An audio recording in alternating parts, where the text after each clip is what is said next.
Yo, what's up, babies? Bye, boy. This is my channel. Gonna do some writing today. Sorry, I'm getting started a little late today. I've got a day job, and it, gets in the way. Tragically. Wish it weren't the case, but hey, them's the breaks, If I want to pay the bills, sometimes I gotta do stuff. But the good news is, at the very least, today's meeting wasn't one that was particularly painful or hurt or irritating or full of people being difficult, as has been the case for like weeks at this point in time. It's been exhausting trying to get people to just do what they gotta do and get them to not throw a fit about it. It's been trying for sure. And yeah, I don't know. It's just how it goes. Hey, Evelyn, how's it going? But like I say, at least today's meeting was amicable. So it went longer than I would have liked, but it was amicable, and it's fine because here we are now. Here we are, getting ready to do some streaming. And actually, with that in mind, let's just go ahead and get ourselves over. I'm not going to sit here and dilly-dally too long, because I already lost like a half hour. Time it was all said and done. All right, so let's see here. Today I wanted to work on. Let's see. Let me get us to what we've been working on here. This is the page we've been working on for a little while.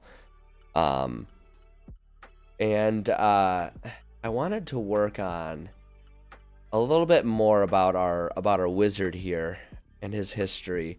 Since today is kind of lore day, it all kind of plays into the campaign, so you could kind of still consider it as like, directly working on building our campaign. But I want to work on this guy a little bit here because of this little placeholder we put on there.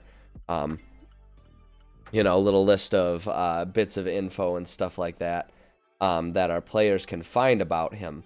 And so I wanna kind of work on that, so that way we can get that little bit taken care of, because it's going to directly play into once we start, adding the details to our campaign maps and stuff, where we're trying to figure out like what details to put in, whether it's a journal entry, whether it's, I don't know, this, that, or the other thing. Excuse me, apologize. So I want to work on him. I want to finish off his story, his history here.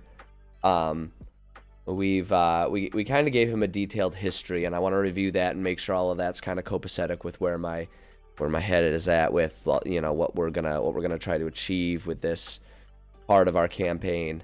And then we'll add on some of these extra things here, and then from there we'll use all of this to try and give ourselves a little bit more of a cohesive list of all of the bits of info that players can potentially learn about this guy as they're kind of exploring and doing missions with him and for him and all that kind of stuff. Oh my gosh, I'm yawning like crazy right now. I apologize.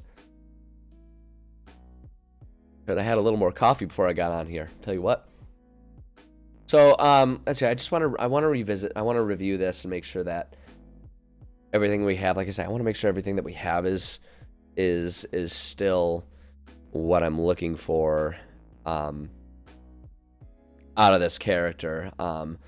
Hey, Dark Force, how's it going? Good to see you here. So we have so this guy who I just arbitrarily, because I was being sassy, decided his shorthand is going to be Sis. That's what he calls himself. Zoltirasis Devoilican here goes by Sis. Yeah, so Sis was born in the city of Minadala, which is the city we're building, with an unremarkable childhood, born to parents who ran their own general goods shop. Spent much of his childhood under the belief that he would eventually take over his parents' shop. However, he always had a strong curiosity for magic in the ethereal realms. As a child, it was often written off by his parents as simple childhood whimsy, but as he grew and his interest in these subjects deepened, so did his knowledge and skills. Over time, he began to learn simple spells that he would use to help out around the shop, such as animating rooms, summoning a magical hand to reach things on high shelves, even creating ethereal helpers to move and rearrange things around the shop. So just kind of referencing some basic spells and cantrips that like people and players can learn early on. I'm going to join a D&D session someday. Hey, I hope you do too. It's a great hobby. It's an awesome hobby, no doubt. No doubt, one that I've been involved in for like a decade of my life at this point in time. It's quality, highly recommended, no doubt.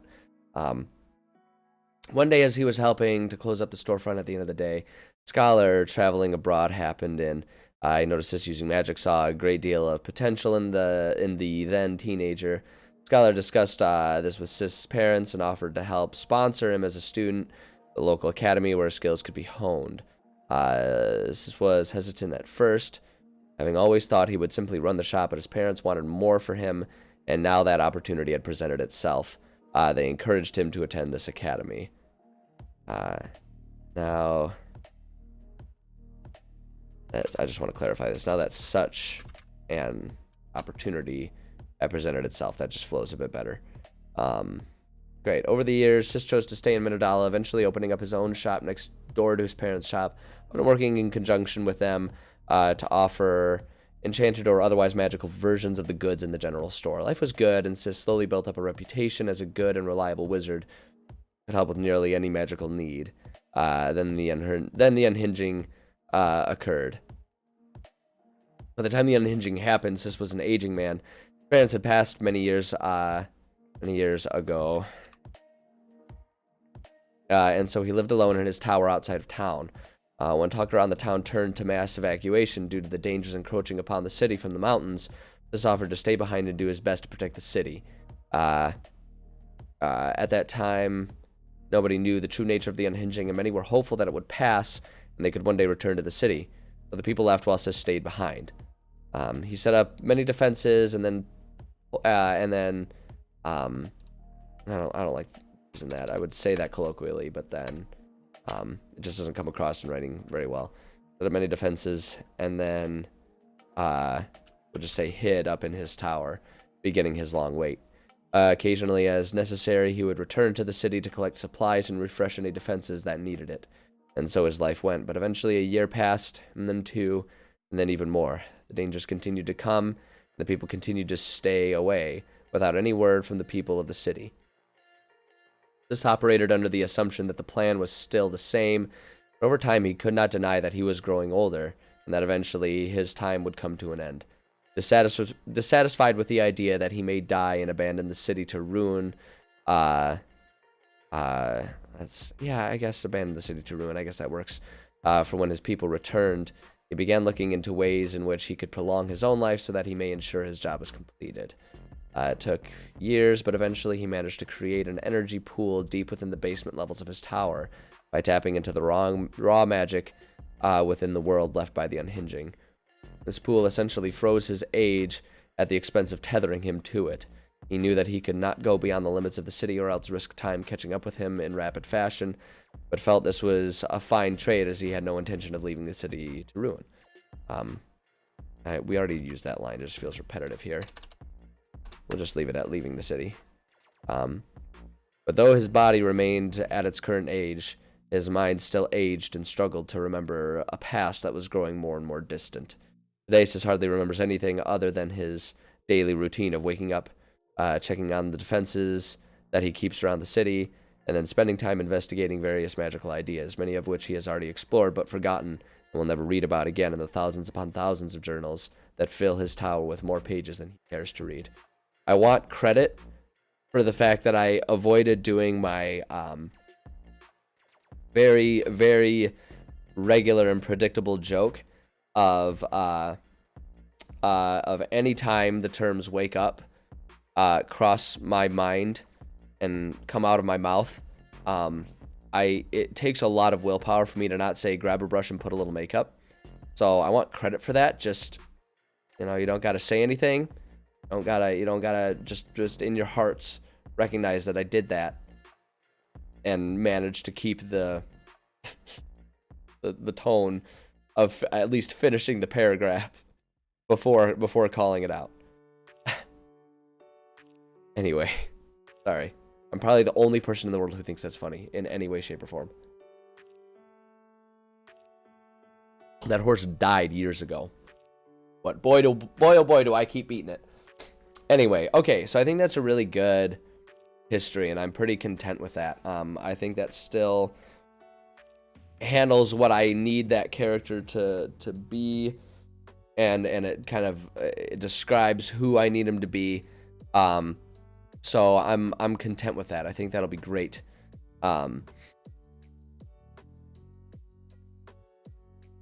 Yeah, I think that's good. His motivations. We can add a little bit here. This is kind of already put there. But we can like it's kind of already there in his history, but I think just like straight up, describing it right here is going to be beneficial here. So his motivations are cis. Actually, I think you know what? There's kind of actually the complication to it, right? Because I guess he still remembers. Like, I'm trying to think about exactly what the nature of his damaged brain and like fading memories would be, right? Because it's like, it's not that he has amnesia or anything. It's more that the nature of being in this much isolation for a magically elongated life that has lasted centuries beyond how long it should have, has kind of left his brain incapable of remembering new things. So there's like a certain degree of memory about his past that he still has, right? Like he's still, like I think he still knows what his job is here, or at least what it was. I think he still knows that he is here trying to protect the city. But I think what is complicated about him is I think there's a part of him that he chooses not to acknowledge that actually recognizes that things have changed, right? Like I think his mind, as it's deteriorated, doesn't have an explicit understanding of how much time has passed.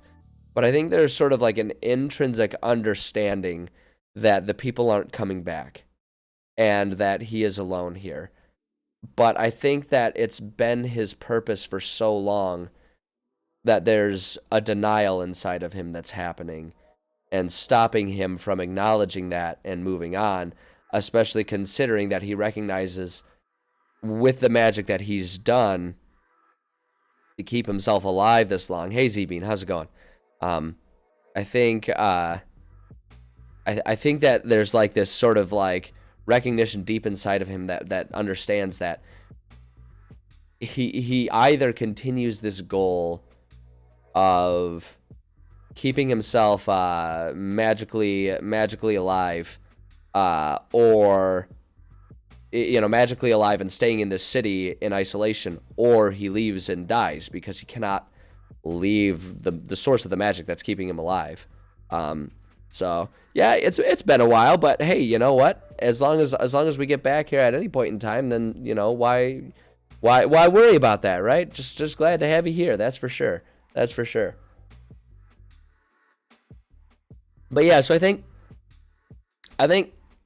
that Sis here, like I think his motivations originally were obvious and pretty straightforward, to try and keep the city safe, or if the people came back. But I think there's a time, and there's maybe not like a distinct period in history when it happened, and more so it's just something that has kind of manifested, and again, he like deep in his heart understands it, but doesn't, like, chooses not to acknowledge it. It's kind of changed so that his motivation isn't about keeping things there for people if they come back. It's about staying alive without acknowledging the fact that he doesn't have a reason to continue to do so. And I think that's what really makes him a tragic character, and I think that's what's going to be kind of a really compelling and interesting and maybe a little depressing nature about this character, and how he will be presented to any players within this area. So I think I think we can go ahead and say we can kind of like put that into words, so we can just kind of say like that pretty flat out. In the beginning, beginning motivations were simple and obvious. Let's see here, which were to, oops. Let's see, I gotta move my mic. My mic's picking up a little bit of the key clack there. I don't know, maybe people are into that. ASMR, anyone? In the beginning, his motivations were simple and obvious, which were to protect the city for whenever the people returned. Let's see here. Nice. That's always fun. There's always something really exciting and satisfying about having a new character, like a solid, good character idea that you're ready to implement. I totally get that. I know that feeling. Okay, let's see here. Which were to protect the city. However, as centuries passed, it became centuries passed. In his heart, he has come to understand that this will never happen. Today, his motivations are simply continuing on in the deep denial of the fact that he actually how do I want to word this? Simply continuing on for the sake of doing so. His motivations are simply continuing. That makes it sound weird. It's like the motivations themselves are continuing. No, it's like his motivation has become simply living from day to day. Deep in his heart, he knows that his original purpose has disappeared. There it is. Has disappeared, but without that, he has no reason to live in this city anymore. But he also understands that the energy pool of his own creation that keeps him alive also keeps him tethered to this place. Meaning his choices are to live on in denial of the fact that there is no reason to do so, or accept death and move on. And that's a tough choice, even for someone who's really at peace with things. Like, how do you choose that, right? That can be a tough choice. And I think that makes him a really tragic character, and I think it'll make him a really good one for our players to have to interact with. And that's why, but like, I feel like this story is going to be better told through snippets, and I feel like there's a certain power to this character that will be presented best by giving players hints and letting them read between the lines of those hints. So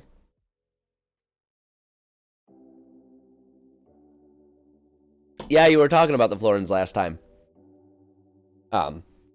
And talking about how you thought they were really cool and were inspired to kind of use them. So that sounds like a cool reskinning. I think that's a really creative idea. I think that's cool. Hopefully you have a good game to play that in.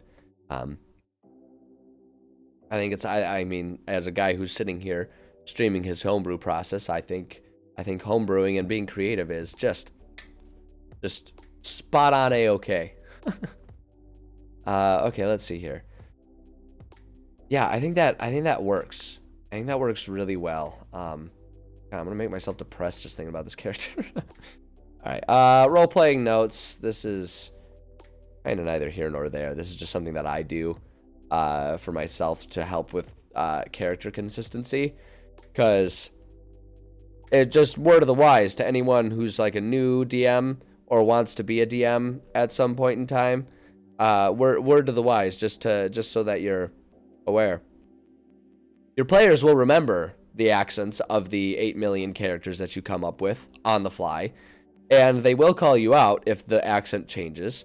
And while for the most part it'll be all in good jest, those buttholes will do it, and they will call you out as though it's somehow in any way, shape, or form unbelievable that you would not be able to, as a single individual, remember and keep straight and accurately portray the accents of 10 to 20 to 50 NPCs as they show up throughout the course of a campaign. So, you know, if you wanna just save yourself a little bit of grief, you can go ahead and put little notes like these where you just sort of predetermine a little bit of their personality and their accents. Just little notes, so that way at least there's a little bit of consistency going on between them. Because those jerks who sit there and it's, you know, sometimes work to get any of them to even use a fancy voice for just one character, because they will so commonly default to using their own voice when acting in character, thereby infuriatingly blurring the lines between meta and roleplay. Even though they will go through all of that, they will make sure to notice when you, the DM, do not act as like one of the world's most talented voice actors. So, you know, that's said in jest, but there's a lot of truth hidden in there too. Jump on the back of larger foes. That immediately makes me think of that idea immediately makes me think of, does anyone else remember the scene in Tropic Thunder when I'm forgetting the actor's name, Zoolander, Stiller, that's the one, when he is like, he's like, no, I'm gonna stay with these people, I feel like this is my calling, and then like 30 seconds later he's running back, he's like, I was wrong, I'm coming with you, and like the little kid's on his back stabbing him in the neck. Anyone else remember that? I remember that scene. That scene made me crack up so hard, especially because then he then just like hucks the child like Ron Burgundy style off the bridge, and it just, oh my gosh, it's classic stuff. That's what it makes me think of. Sorry, don't do accents. Yeah, I mean, that's fair. Like, gets to a point that you know, just like make your voice a little lower, and then you can call it good there. How fun in games until DM has an orc with a German accent saying southern expressions in Japanese. I can't even fathom what that would be like, but I want to hear it. See, like, my thing is, I think, Evelyn, I think you've got it right. I think you have the right of it. Just don't do accents and you can avoid all of the grief in the first place. The problem with me is I've always been one of those goofy kids that just like always talks in funny voices, and I never stopped being that goofy kid. So I have really fun. I have really fun. I have really fun. I have a whole lot of fun just coming up with goofy accents and stuff to do. But like, if I don't keep straight who has which goofy voice and goofy accent, it gets confusing, and then you end up doing the one guy who is, you know, supposed to be, you know, like have a South African accent suddenly has an Elvis accent, and everyone's like, what just happened? And it's like, oh, beans, I messed it up. Because they'll remember that stuff. Like I say, they'll remember that stuff, and they'll be like, why didn't the DM remember his own character? It's like, because I've got, like, for every one that you guys have, I have literally every other character that isn't you guys. So, like, you know, it happens. Give me a break. Like I say, for the most part, as long as you're playing with a good group of people, it's all said in good fun, and no one's actually, like, upset or anything. But, damn it, I hate being called out on that stuff. With all that said, accent, old man voice, a little eccentric with occasional dips into a quiet, wise sort of tone. There we go. That's his accent. Korean language, line illusion, floating subtitles with little translation. That's actually kind of brilliant, isn't it? That's not... Yeah. I mean, if we could do that, like, I've always thought... Like, that's the type of thing where it's like... I always say... Because that sounds like it would just be an awesome, like, augmentation if we could get Google Glass to do that kind of stuff, right? Like, you could just put on glasses. And that also kind of leads me into just sort of the thing that's always in the back of my head, that if we ever get to, you know, a cyberpunk situation in the world where it's like we can totally just like at will replace limbs with robot versions of it, sign me up. Sign me up immediately. That sounds so awesome. Are you kidding me? Like, all the people are like, oh man, I don't know if I want to give up my humanity. It's like, screw that. Give me robot legs. That sounds awesome. I want to jump to the top of a 5-story building. That sounds so cool. Give me robot eyes that can shoot like freaking Cyclops lasers out of them, and I can look at any menu and understand exactly what the recipe going into it is because it automatically like just Googles it for me. Like, do that for me. Give me robot ears that always have music as a background for me. Like, I want that. I want that so bad. Give me eyes that do that. I want to be the opposite of the Bicentennial Man. Remember that movie with Robin Williams, where it was the robot that was like, I want to be human. And like he goes through all the trouble to be human. It's like, screw that. I'll trade you. Put your brain in my body, and I'll go in your robot body, and I'll live on forever seeing all the cool things, and you can die. Whatever. I don't know. That's just my thing. Toxin grunts. Hopefully someone has that comprehend languages then. Otherwise it's gonna be real tough for the party to get stuff going there.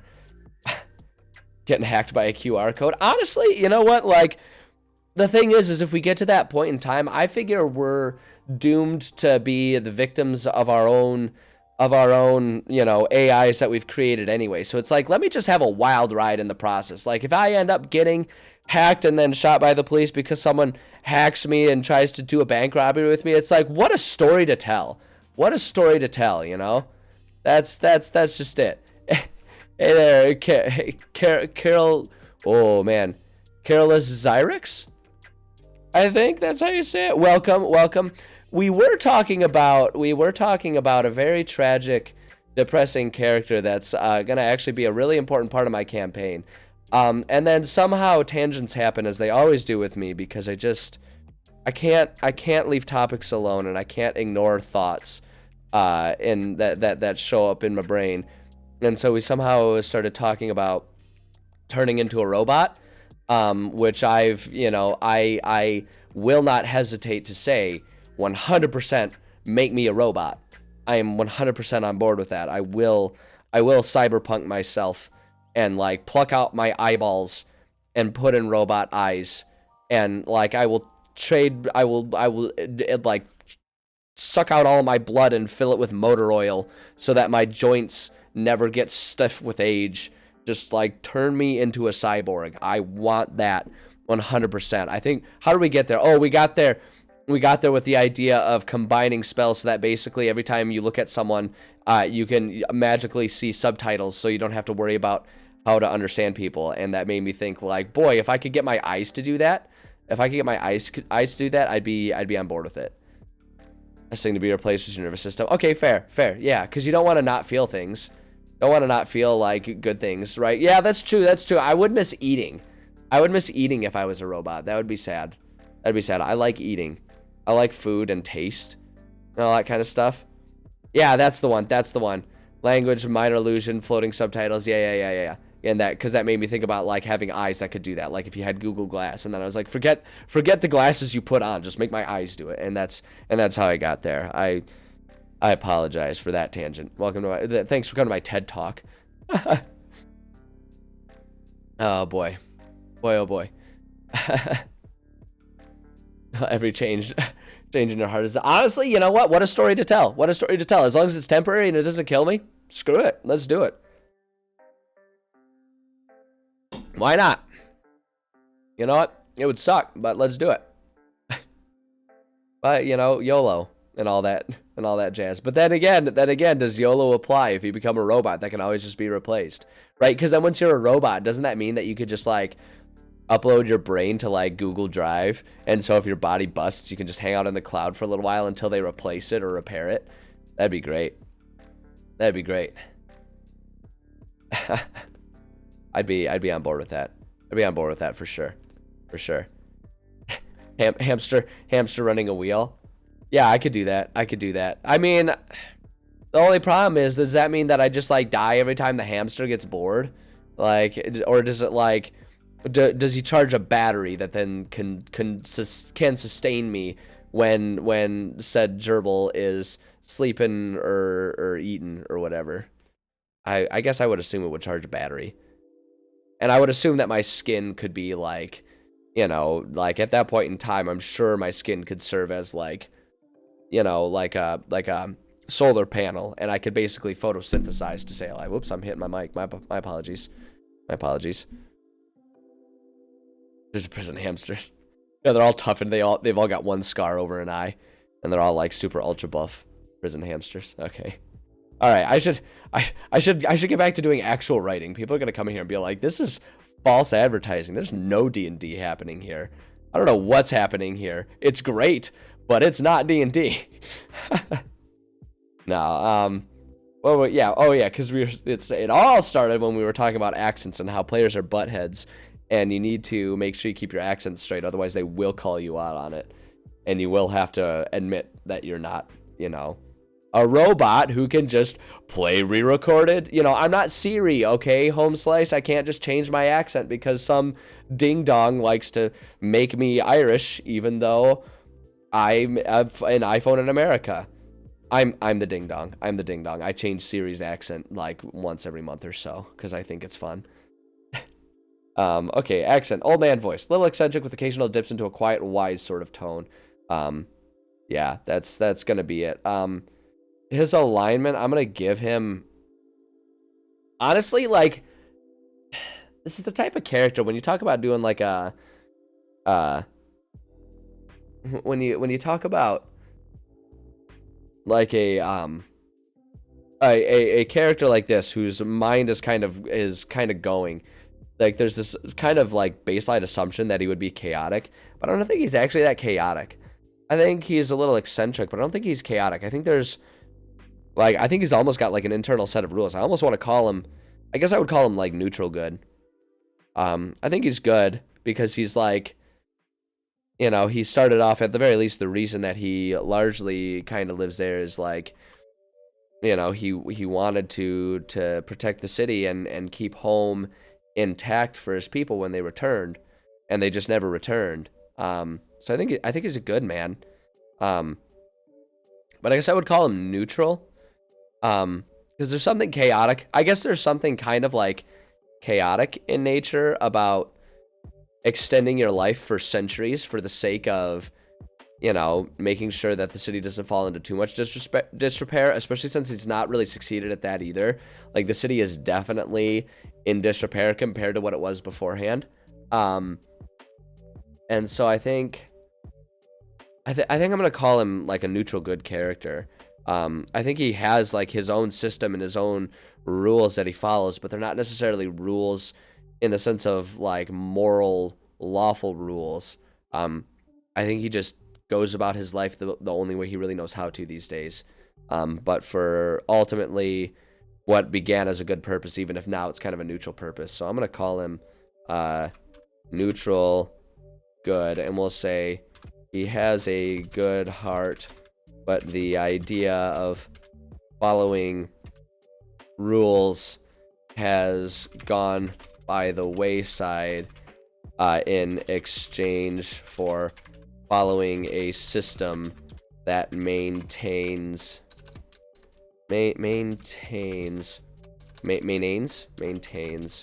what little sanity he has left. Because, like, just because he's insane, I don't think he's chaotic. I don't think he behaves irrationally. So I think that's good. Alignment of a baked potato, and why does it change when it sobers up? I'm gonna be honest. This feels like a setup to a joke that's going over my head. That feels like a setup. is what it feels like to me. So maybe I'll stand up so it doesn't go over my head. I don't know. You tell me. So his nature, the nature is just kind of like a, not necessarily alignment, just sort of like what does he do as like his generalized behaviors. I think his nature is he has his daily routine that he does without variation. This is intentional, and he remains adamant about it. If players want him to deviate, they will have to do the legwork or most of it so that his routines aren't disrupted. Right, because they are going to be asking a favor for him. Well, the alignment baked is up. Afterward, they come down. I'm not following. That one's going right over my head. I don't get it. I'm sure there's something I'm missing. Unless you're intentionally trying to confuse me, in which rude.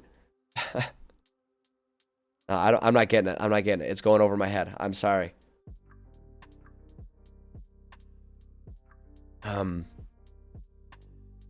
Yeah, I think that's good there. Stop blocking character and you're baked, you're high. Okay, all right.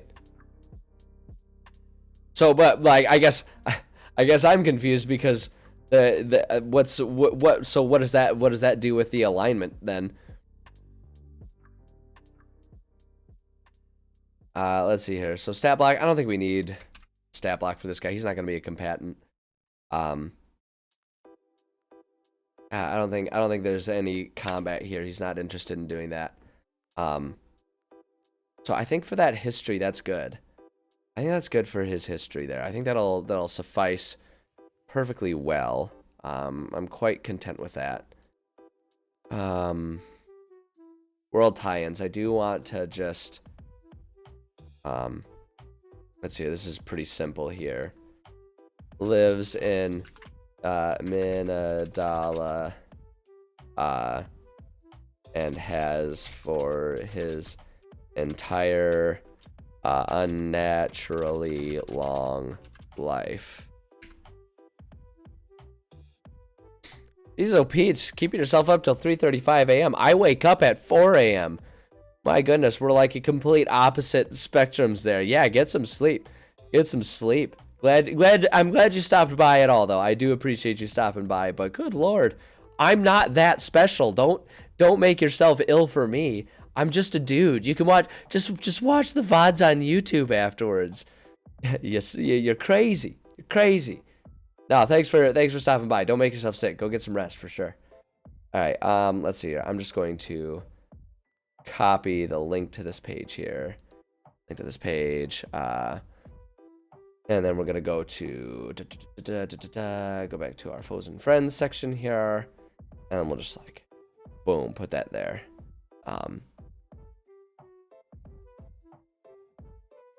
Alignment. Yeah, I mean, I guess so. I guess I got thrown off because we were talking about alignment. So I see where you're coming from though. I see where you're coming from. I do appreciate the concept of a baked potato being high. That's a classic. That's a classic right there. I do get that. I think I was hung up on thinking the alignment charts for D&D. Dungeon of the Mad Mage. Yeah, there's a certain touch of that. There's a certain touch of that happening in here. They're not really interacting like it's the campaign and how it plays out itself won't really feel like Dungeon of the Mad Mage, but there's definitely, as far as this character goes, for sure, there's definitely some crossover inspiration happening there.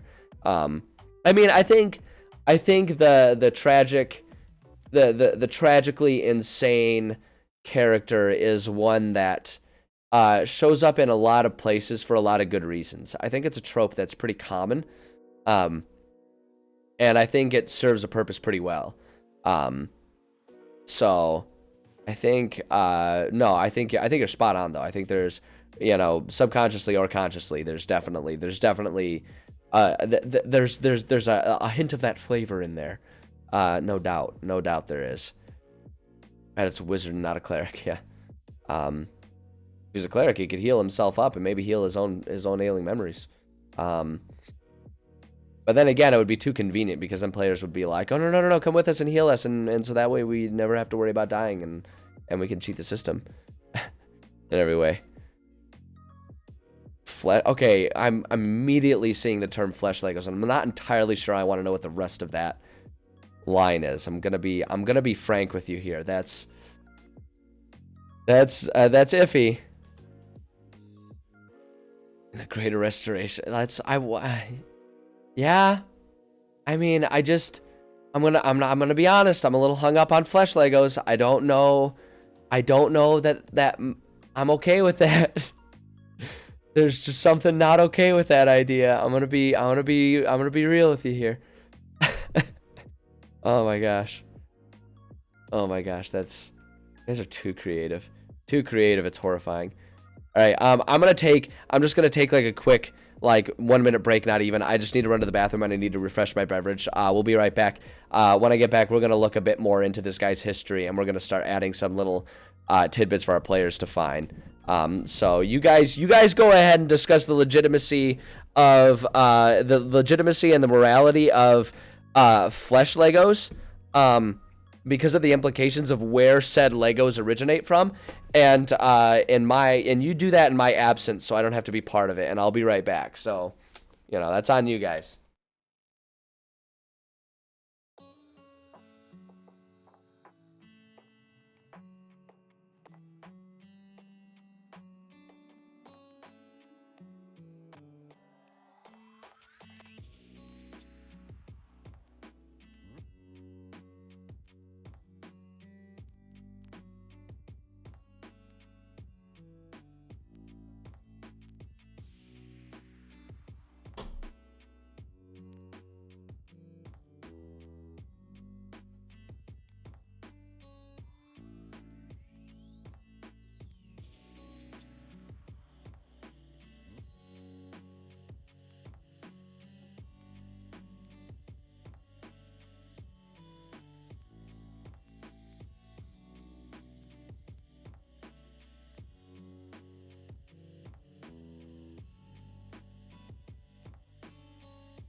Alrighty.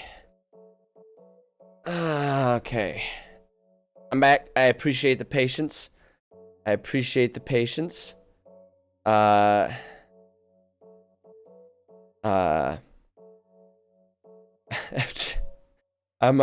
I'm looking at this comment right here. After what you've done with the living and probably sentient beings, you won't be embarrassed by stepping in a piece of meat. I think you guys followed instructions and continued this discussion in my absence, and I regret not taking longer so that it could pass more completely before I came back. Um, y'all are sick. Sick people in this world we're living in. Sick people. Oh my goodness gracious. I can't mock too much. Like D&D brings out the psychopath in all of us to a certain degree. I mean, who of us hasn't become the occasional murder hobo from time to time? I mean, it just happens. You just get you get a bit of that bloodlust. You're playing a barbarian, right? And you think about that one time you played Mortal Kombat and they ripped spines out, and then you start thinking about like, oh, what if I use that spine as a jump rope? And before you know it, you're a monster. So I get it. It's fine. All right. I kind of want to think about just a generalized list of stuff. So as we talked about, our tragic wizard dude that our players are going to be interacting with a little bit during this particular part of our campaign here. It's the side mission of this one is going to be one in which it really is just about scene setting and lore building and all that kind of stuff, right? Like I always try to have there be some sort of like side objective or side story going on. And some of them are about like, providing players with tangible items, right, that they can obtain. But some of the times it's really just about a story being told. And that's something that may or may not resonate with every group and with every DM. Like a game that's like includes story for the sake of the story, without there being like a tangible thing. Because there are some groups that, and I don't mean this as like a dig or anything like that. It's totally fine. You play the game you want to play. But there's some groups that like they're really just interested in like the dungeon crawl.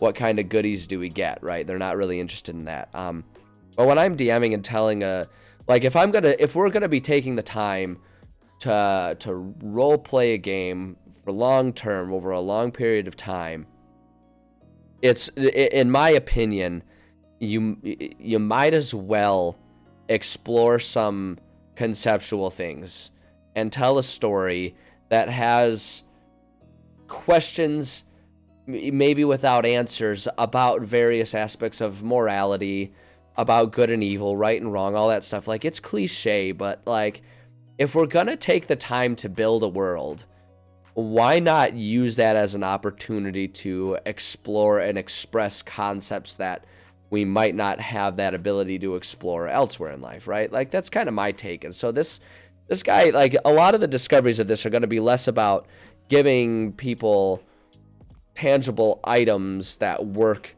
in other areas, and more about just building our world and sort of providing us with a system that feels real, or not a system that feels real, like a world, a location, a character that feels real and makes us just sort of question things. Like, at what point is it too much? Like, at what point is self-sacrifice for others too much, right? Through this guy. Like, at what point, is there a point in which accepting death would be better than continuing on without a purpose, right? Like, at what point do you make that crossover? Because that's a big thing that we're kind of having with this character, is the fact that, like, he had a reason to live, but it's kind of obvious now, centuries later, that despite keeping himself alive for that purpose isn't going to come to fruition. So, like, what's the end? What's the end? What's the end game? And so I kind of want to use this chapter, because the rest of this part of the campaign is going to be more lighthearted, right? We're not having particularly frightening monsters. It's going to be much more about, like, oh, geez, there's wild animals. Quick, grab the item and get out of here, right? Like, that's going to be the nature of this chapter that we're in, right? So it's like that gives us room to then, with the characters, investigate some more human things, as opposed to investigate, difficult concepts of monstrosities and stuff. Let's see, I've been ignoring chat. My apologies. No, I'm not entertaining anything more about meat Legos. I'm done with that one. I am not revisiting that. We're done with the meat Legos. All done. Agree with that. Yeah, no, I'm glad you agree.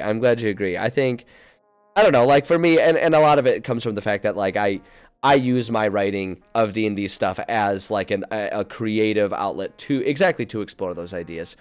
Because I think when you can establish fantasy settings, you can establish settings that, you know, like it almost gives you the freedom to turn a hypothetical, or, you know, it gives you the opportunity to build a situation that kind of becomes real, right? Like there would never be a real situation in which like, would a century of life be wasted on a purpose that is no longer going to be? Like obviously we could never really like no one lives for multiple centuries, right? If you're lucky you make it a century. No one lives hundreds of centuries, right? So it's like we never have the ability to explore that in real life. So but we can kind of establish that setting here so we can still explore that concept, because I think there's still value in exploring that philosophical concept, you know, just because it can kind of give us insight into ideas at large and stuff like that. Are Treant burgers vegan? Yes, because they're plants. Yes, 100%. Vegan has to do with plant life, right? Because plants are alive, so it doesn't have to do with life. So 100%. Vegetable build, just create. Yeah, no, I feel ya. I think, you know, and like the thing is too, is like I say, I don't think there's anything wrong with approaching D&D from that standpoint. I mean, it is a game, and we don't want to create a game that's so much of a downer that we don't have fun, right? Like, so you got to tread lightly with these things, but there's no reason to not have both, you know? Like we can have our cake and eat it too, right? In these situations, like we can create situations that are fun, but still make us think about these kind of moral issues, right? And how to handle tough decisions that like we can then take in real life. And like I think one of the things that's really valuable too about exploring tough concepts in a game, right, whether it's a video game, whether it's in D&D, or whether it's just you in creative writing, I think one of the things about it too is it kind of frees us up to explore the obvious bad choices, right?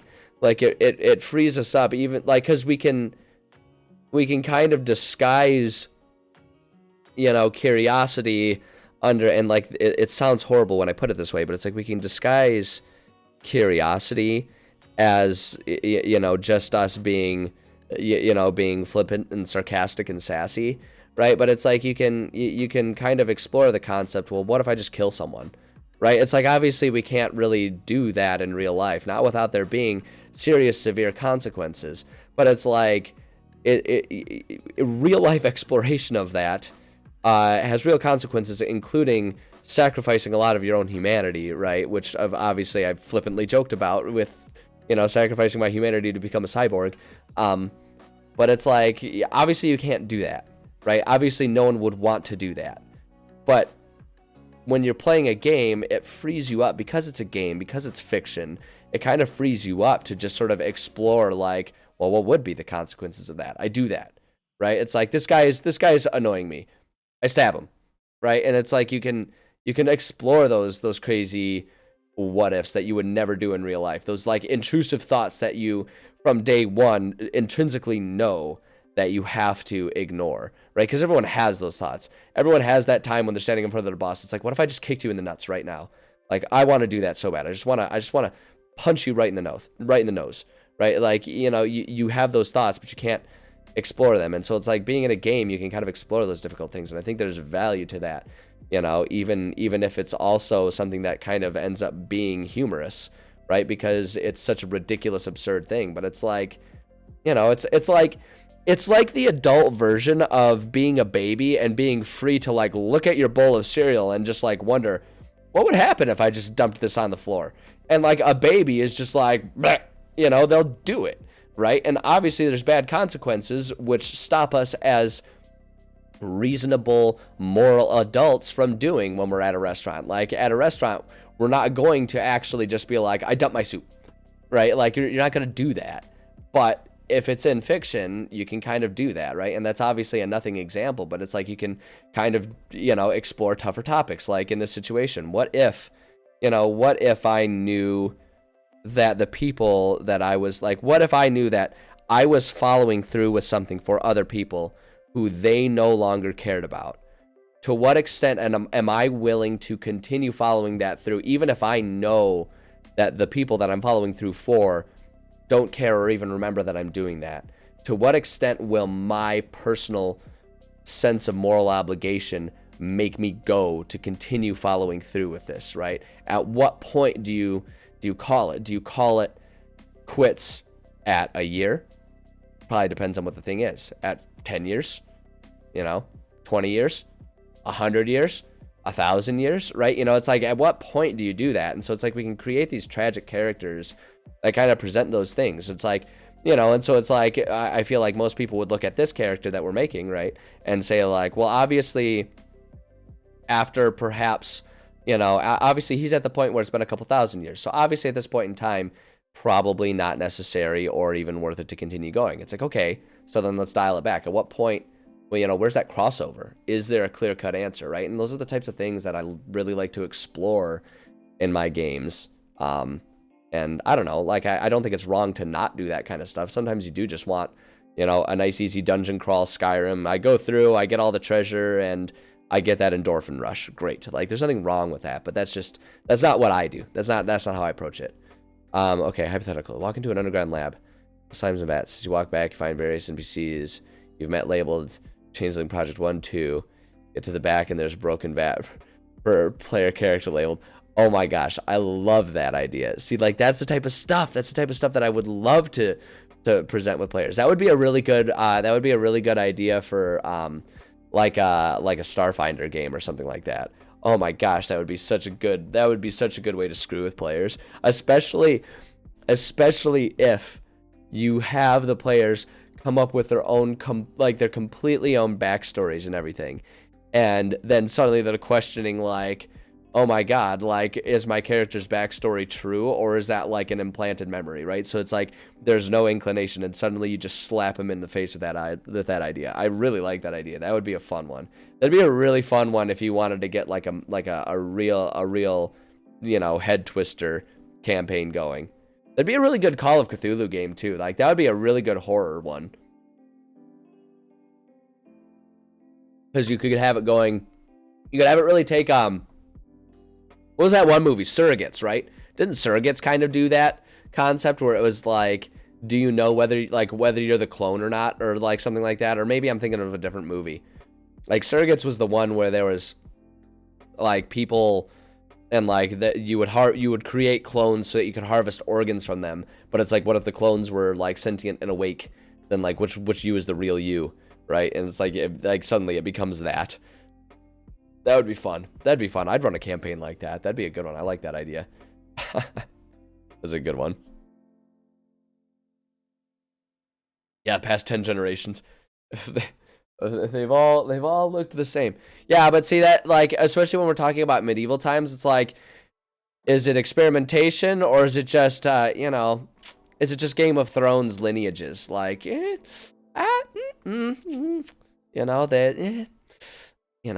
twins running the family, so it's like, hey, you get those family genes going there. But then again, you could explore that. Like, that would be a real fun one. That would be a real fun one. I'm sure everyone would love. If you designed a D&D campaign to explore the concept. Let's have this D&D game settle once and for all. Is casual incest acceptable? That's a sticky one. That's a bit of a roll tide. That's a bit of a tide I'm not willing to roll right there. I don't know. Oh my goodness. But yeah, so I don't know. Like, thanks for coming to my TED Talk, I guess. With that prolonged rant. But I guess what it kind of comes down to is I want this, I want the side story of this one to really revolve around that, because because the game itself is going to be there. And like the reason that I'm not afraid to do that, especially in a side quest, is that you can really, like, if players are just not into it, if you're running a group where they're just not into that, which, like I say, there's nothing wrong with that. Like, if I pull this campaign out once it's done 10 years from now and run it for a group of people and they're just not into that kind of stuff, it's a side quest, right? It's like you can just kind of ignore that, and it's just like, yeah, there's a crazy wizard and he needs stuff from you. Go get the stuff. Oh, by the way, there's giant elephants in the way. Have fun, right? It's like there's nothing wrong with that game, and we have that game in here, you know, and by making this the side quest, we're not gonna force a group that doesn't want to do it, right? I mean, it would be a bummer to me, and I don't know how much I would enjoy a game with people who don't explore those ideas, just because in general I like people in my life who are willing to explore difficult topics and stuff like that. So, but you know, that's just my personal taste. That's my personal approach to things and all that. So yeah, you're the original summoning close view. Yeah, exactly. That'd be the weird stuff. Or like, what if you're the clone and you didn't know it? You know, there's all kinds of different ways that one could play out. So let's see here. So with what time we have left, now that I'm done ranting and rambling about stuff for 5 minutes until I start doing something else. What happens if the players ignore the side quest too long? I mean, it depends on what the side quest is, right? It depends on what the side quest is. This side quest doesn't really have consequences, right? Like the side quest is really what they make of it. Do they want to help the wizard? Do they want to like help him come to terms with what is going on since he's ignoring it? If they don't, then he continues on, right? Because that's the situation we're setting up. So it's like in this one, there's nothing has to happen. Like, and I think that's the beauty of D&D in general. If you want a game that has complexities where ignoring a side quest will have consequences, you can do that. Or if the players don't want that or the DM doesn't want that, you don't have to, right? Like, that's the beauty of homebrew D&D, is the game is literally nothing more and nothing less than what you want it to be. And I think that's the beauty of it. I think that's why it's such a great hobby and why it latches on for so many different types of people. The game's what you make of it. This isn't like Dead Rising, where you're in a mall and they designed the game so that you have so many times and you just lose. Like, there doesn't have to be a fail state, right? The game's just kind of, you follow the path that people wanna be walking down. And I think that's stellar. So, I think I want to just kind of come up with a couple categories of stuff first. I want to do clues about the city before the unhinging. I want there to be clues about the city after the unhinging. Unhinging. There it is. The unhings.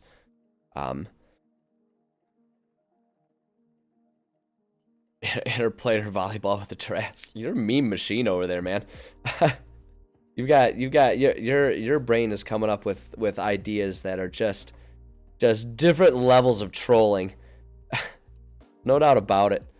Let's see here. I want there to be clues about cis. Not cis. That the wrong type of cis. Clues about cis. While still sane, and then clues about cis as he slowly lost his mind, right? So I kind of want there to be clues about all of these to a degree, and like if we come up with, so like in any given floor or in any given section of this chapter, we might have 3 or 4 bits of lore that'll exist there, and so I think which ones show up where will kind of depend on what the location is and what the clue is there. But excuse me, I apologize. The other thing about it too is like we were discussing yesterday, I think the cool thing about having sort of this repository of all of these ideas here will be good, because if players don't find all of these clues while they're exploring the city and going out and about, we can have all of these clues in some way, shape, or form show up in like one of the countless journals that just are stacked up in piled all over the place in this tower, right? Because he's been alive for centuries, and he's an avid journaler. That's like part of his personality. So I think we can come up with a handful. So if we want to, let's make up 5, right? So there's plenty of extras, and we can just kind of plop down the ones that make sense. And there's 6 sections of this chapter, and if we do 5 per section, so we want to come up with like 30 ideas. So if we come up with between like, I don't know, what does that math out to? If we do like 6 or 7 for each section, I think that maths out right. 7 or 8. It's between 7 or 8, because 7 times 4 is 28. So yeah, if we can kind of come up with that many clues about this, and they don't have to be very extreme, intense clues, right? It's not like we have to write a full 4-paragraph journal entry. We could just kind of say journal entry that says this, note that says this, and you can just kind of role play it. And if we want to add details that are more thematic for the part, then we can like kind of put those in there. So clues about the city before the unhinging. We can just kind of do simple things like around the city are various districts where different languages are seen on signs, hinting at the very diverse nature of the city. So we can just like, simple things like that. That can just be sort of generalized clues about what life was like in the city beforehand. And we can add like a detailed example and stuff as we're going and building this campaign into a bit more detail. But right now I just kind of want to get the idea. Let's see, and actually, what we'll do is we'll say, I'm going to put a little sub note here, because this could actually end up being a few different clues altogether. Some of the more prominent ones will be Elvish, Dwarvish. Oh, excuse me. Dwarvish, is that just because Dwarvish isn't a real word, or because I'm spelling it wrong? Darvish. Dwarfish. I didn't know Dwarfish was a word. I guess that would be it, like Dwarfish, like you speak Dwarfish. Okay, fair enough. I was thinking like dwarfish, like it was a type of fish or something. I don't know. Ignore me. Dwarfish. I guess you could say dwarven. I don't know. I feel like they all kind of get used interchangeably. There's those ones that are really common. In particular, we could also do Leonin Languages is pretty common because there's a lot of Leonin. So we'll say Leonin tribal languages as well, because there's a lot of Leonins that are in the plains around the city. Dang it, I hate that it does that. There we go. Usually when you're in Word and you hit enter twice, it moves you down like back a bullet point, but apparently in OneNote that's just not it. That's just not how it goes. Let's see here. Let's see here. Around the city, various districts, languages are seen on signs. Yeah, so I mean that kind of gives us an idea of what the city was like. And like particularly, I kind of want to see. We can definitely do we'll do the shop that Sis family owned with perhaps we'll just say with objects that hint at who they were and who he was, right? So we can add some stuff like that. We'll say the shop that Sis ran as a wizard. We can do stuff like that. Do around here. We could do how do I want to just say it? Information about the academy that Sis studied at. we can say news articles outlining, let's say news articles mentioning things Sis did around town, right? Because he was like the town wizard. Like he had the tower. He was the wizard that lived outside of town. Like he was the guy. He was the dude, right? He was the one that was around and doing stuff for the city there. And so I think it makes a lot of sense for there to be like little news articles that mention that like he did this, that, or the other thing for the town. I think between all these things, that gives us plenty of clues that we can work on. We can work with within that section. So let's go down here. Clues about the city after the unhinging. We can just say news article about the horrible things happening during the first days of the unhinging. Could definitely have stuff like that. Obviously there's going to be all the different examples of places in town that were destroyed, right? Because that happened. That's just kind of what happens. Various marks of various monsters that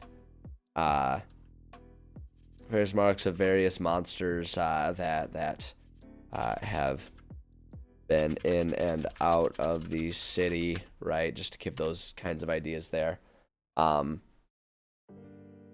We could do one thing that I thought a lot about is like Sis, when he's like trying to protect the city, right? He'd be setting up a lot of like protective spells and traps and all that kind of stuff. So I kind of feel like you could see like remnants of spells and defenses. That's what Sis calls all of his defensive magics. Defenses. Remnants of spells and defenses that have been activated. We'll say unactivated slash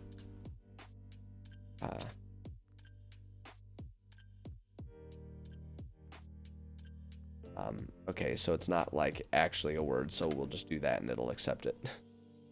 You can always just add a little hyphen there and that'll make it acceptable. Unactivated slash still live defenses around town, right? So things that they got to watch out for. Honestly, I think that's actually a really good subset, and we could just like add detailed clues based on that. Excuse me. So going on to talk about our wizardy friend here, clues about Sis while he was still sane. So we can say journal entries showing his work on deep and powerful magics. We can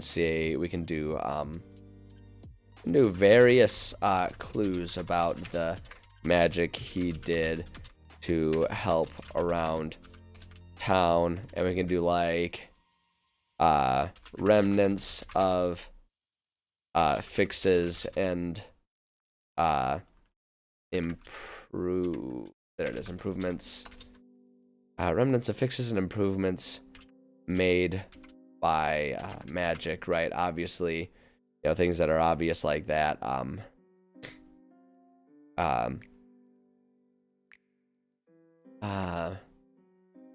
Maybe in a shop there is an old thank you note written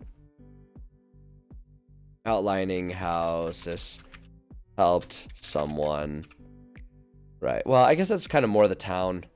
Like this is kind of meant to, I guess I'm gonna change this a little bit and refocus this, because I guess when I'm thinking about it, these are more so to do with like, okay, he's in isolation, but he was still sane at some point in time. He knew what he was doing. So So we'll say to help. We'll again say help protect the town. We kind of have that already covered up here, but it's still kind of the same. Notes about his routines and efforts to protect the city through the unhinging. We can say notes about like we can get really personal about it too. Notes about him wanting to protect the only home he's known. Notes about him wanting to make family and friends proud, right? It's like there's a lot of like personal notes and stuff that he would have lying around, especially if we're going to talk about stuff that we could find within his tower, right? There'd be a lot of notes that people would leave behind, or rather that he would leave behind, about why he's doing this at all. And then we could add also here notes about him fearing his own mortality would prevent him from succeeding in keeping the city together for the people's return, right? So it's like him doubting about that. And then we can also add notes and clues about him collecting materials to find ways to magically prolong his life, right? And so it's like that's all the stuff that he was doing kind of when he was sane. And then now as time passes, as he's losing his mind, right, we can sort of see deteriorating things like this. We can see first off lots of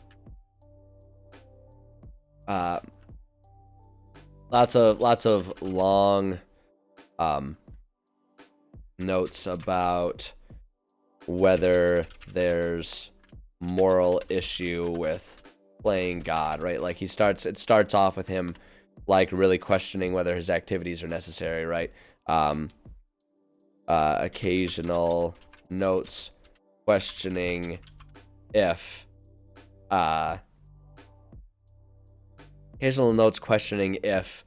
it's even worth protecting the city anymore, right? He would have stuff like that.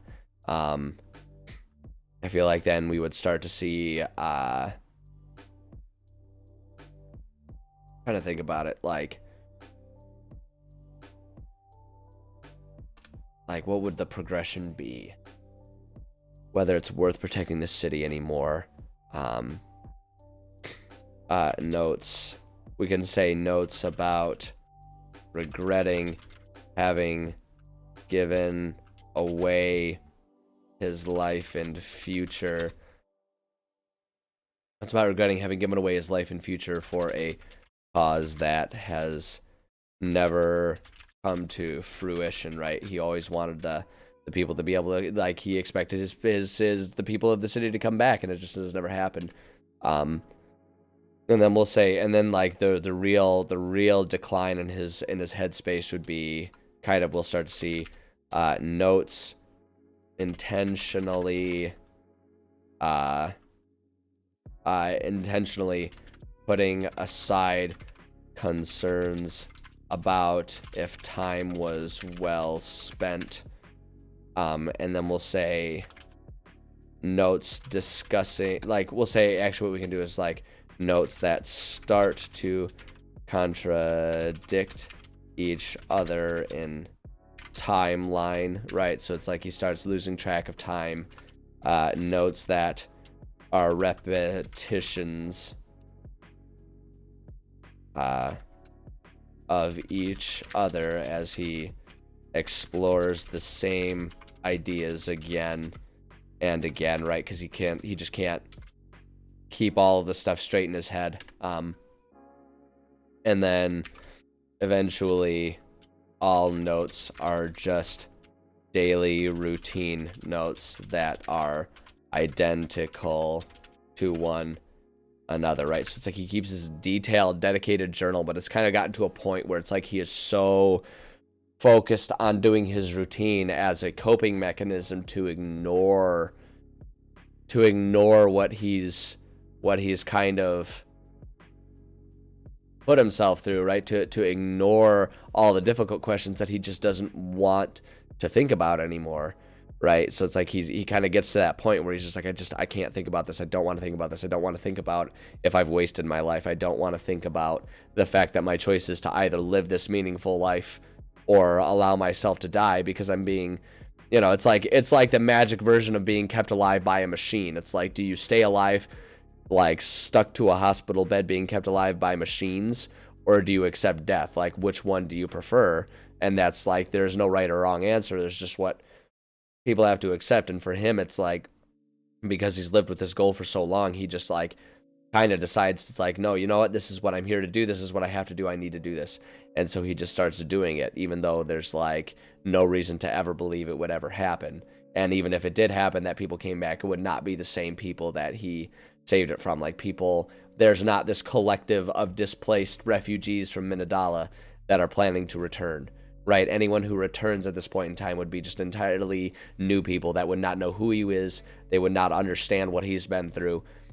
They would not have that personal connection, and it would just not matter, right? And that's kind of the situation. And so he's intentionally avoiding that, and the way he does that is through routine, repetition, right? To the point that there's not any new memories, there's not any new concept of time passing, because every day is the same, to the point that writing in his journal has become a mechanical process in which he covers and says the same things again and again, except maybe the occasional, moment of lucidity where he talks about something different, right? And it's like we can kind of present those clues to our players, and it's like you can kind of present them almost in the order of this, right? It's like you present them clues about what the city was like, and they're like, oh wow, the city used to be alive.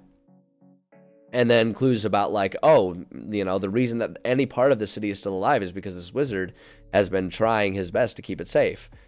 And then this part here where it's like, oh, now we're gaining some insights into why he cares about this place and why he's doing this. And then we can finally see this part with like, oh, this is what happened to him, and this is where we're at now, right? And so it's this kind of descent into understanding his madness and understanding what a tragic character he really is, which is depressing. But like I say, it's I like exploring those ideas. I think there's value in exploring those ideas, and also the rest of D&D is kill monster, get treasure. So we can occasionally throw these difficult things at players from time to time. They can handle it. So I think that's pretty good. I think that's a pretty good subset. And what we'll do is, like, this gives us a lot of ideas of the detailed notes that we can do. And what I think I'll probably end up doing is, as we're going through this, right, because I'll be going through and I'll be giving players lots of different clues that show up within the rooms. They'll find this scrap of paper that says this. They'll find this little bit of a destroyed and torched, spell circle that was put in, and then we can just kind of put those up in here to replace it then. So that way it's like when players are exploring the tower and they want to search around the tower, what we can start doing is to give them clues there. So that way we don't have to come up with like 2 full sets of clues for any given situation. We can then have it be that if they, miss a clue in one part of the city, rather than making them have to go back if they are curious and want to learn more about this guy, rather than like expecting that they'll just arbitrarily go back for only that reason, we can just kind of, say, okay, yeah, search the tower, and then give them like a journal version or a newspaper version or a book version of whatever these clues are, right? So that way we don't have to reinvent the wheel multiple times to kind of create this mechanic, this system, and instead we can just kind of have stuff ready for players. So I think this will be good. I think this is a good general idea. This gives us a lot of ideas that we can then be using when we actually go through and do all of this stuff, like room by room, like we. So I think that'll work. I think it'll work really well. I'm stoked about it. So okay, cool. With that in place, I'm looking at the time. It's a smidge early. Normally at 1:30 is when I would take my break to rest my voice before coming back. But I think I'm just gonna go ahead and let us bookmark this right here, because I think this is like a really good capstone on this idea, and I think it's a really good place to bookmark. So I'm gonna bring us over to just chatting, so I can gear us up for the break here. Whoosh. Whoosh. Hey, there we go. So yeah, what's gonna happen? I'm gonna take a break. And then when I come back, we're going to do some gaming. I've been hemming and hawing about what I wanted to play today, because yesterday we started playing, I started playing Elden Ring, and part of me really wants to play that, but we are very close to finishing Halo 2, which I've been going through, and then you know, we can decide if we want to take a break from Halo and just get more Elden Ring and stuff like that. And but I'm gonna try and finish that one up today. So when I come back, we're gonna play Halo 2 like we do with our gaming, and then if we beat Halo 2 today, then we'll just go and play more Elden Ring. You know, screw it, we'll just do that. So that's what's gonna happen. If you're just here because you like the D&D stuff, then let me tell you the rest of the schedule this week, because there's gonna be more D&D writing this week. Today is Tuesday, so tomorrow, Wednesday, I will not be streaming. Tomorrow is my long work day, so there's no streaming on Wednesdays. But then, as per my usual schedule, Thursday and Friday, I will be back streaming at my usual times, 11:30 a.m. That's when we start our writing. So if you want to see more that we're going to work on with this, usually Thursdays are more about me kind of going over and analyzing and working on some homebrew mechanics and stuff that I like to use in my games. So if you're interested in that, Thursday is a really good day. And then if you want to see where more of this like campaign and these ideas start coming into play in the campaign that we're writing, we'll work on that on Friday. So that's coming up this week. That's Thursday and Friday, 11:30 a.m. Eastern time zone. And then both of those days at 1:30 p.m. Same thing. We'll switch over to doing some gaming. So that's going to be the schedule the rest of the week.